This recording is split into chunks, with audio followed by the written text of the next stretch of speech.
مرايه، خلت مواعينها مرايه. الست دي مشهوره بجمال ونظافه مواعينها. بصوا ما شاء الله، هي ست كبيره في السن بس ما شاء الله عليها، ربنا يا رب يديها الصحه. بصوا مخليه المواعين بتبرق جميله. ايه اللي بيخلي المواعين توصل للمرحله دي من النظافه وانها تبقى بتلمع قوي كده وبتبرق؟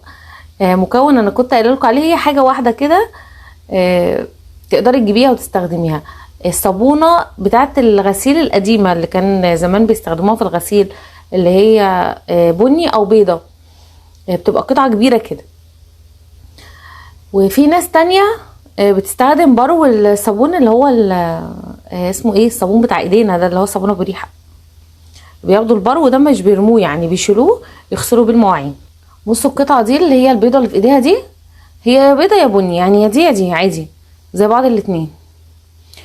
فهي جميله، بتخليكي كمان حتى في الغسيل ما بتاخديش مجهود، يعني مجرد بس ان انتي ترغيها على السلكه اللي في ايدك وتبتدي تغسلي بيها الالومنيا.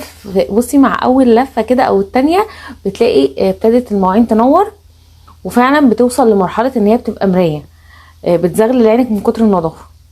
صراحه جميله. وبعدين القطعه دي بتغيب قوي، بتقعد ياما قوي معاكي، يعني انت لو القطعه دي جبتيها هتقعد معاكي جامه، يعني ممكن توصل لسنين موجوده عندك. يعني كل ما تعوزي تغسلي الومنيا بتطلعيها وبتغسلي بيها.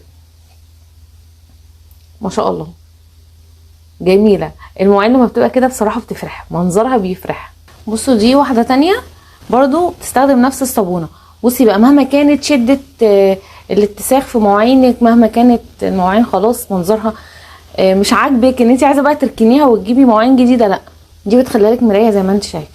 انا عندي الصابونه دي وعايزه اقول لكم ان هي عندي بقى لها سنين بجد والله مش كلام. يعني كل ما باجي اغسل الالومنيا بتاعتي بطلعها وبغسل بس بيها الالومنيا وبعد كده بشيلها تاني. يعني ممكن تستخدميها للمواعين كلها عادي مفيش مشكله، بس انا يعني بحب اغسل بيها الالومنيا واشيلها. الناس اللي متعرفهاش والبنات اللي ما عندهاش خلفيه خالص عن الصابونه دي اسالوا عليها وهاتوها وهتدعوا لي تحت في الكومنتات. يعني الناس اللي ما تعرفهاش صدقيني والله العظيم انت هتنبهري بجمالها.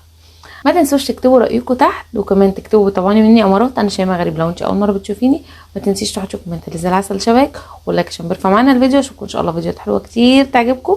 مع السلامه.